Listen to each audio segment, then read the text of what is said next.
Hello YouTube, this is Papa Shango here, and I want to start this video off with an apology because I've been making these videos with tutorials trying to show as much as I could.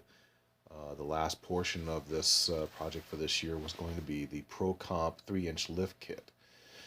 Unfortunately, I ran into some bad weather and I could not film it as I was doing it, as it was getting very cold and it was starting to rain, starting to snow a little bit, and I had to get it done, so I didn't record it. So what you're looking at here actually is footage of the completed lift kit installed.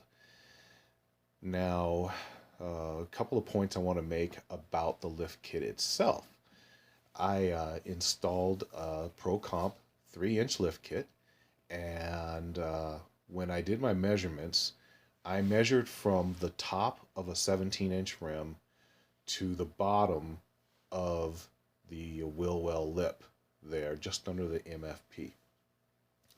So I did a measurement before and I did a measurement after I had the lift on. Now, I don't know if my suspension was sagging or what, but when I did the math, I actually got almost 4.5 inches of lift.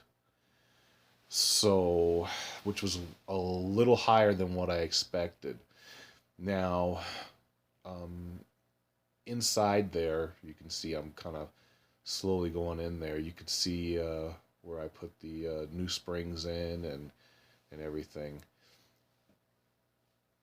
One of the things I want to point out, and when doing this at home, these were very stiff springs, and I ran into an issue with these springs. And what the issue was I had spring compressors that were just the manual kind, and they were on the verge of breaking when I was trying to compress this spring enough to get that shock through and get it mounted up.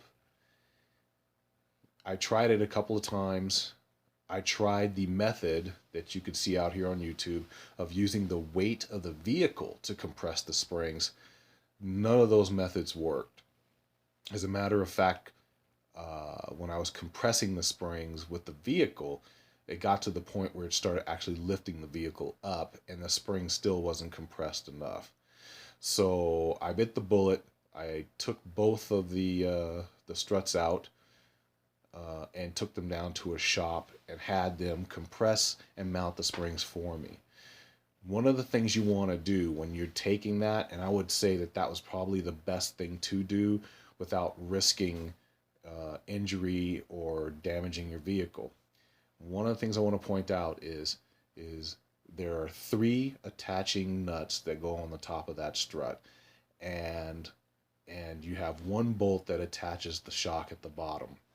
You want to make sure when you get that that compressed, when they do it, you want to make sure that you take note of how those bolts line up in relation to the bottom of your shock and how it lines up, because I told the shop that did it for me how I wanted it, and when I picked it up, it took them about an hour. When I picked it up, it wasn't correct, so they had to correct it.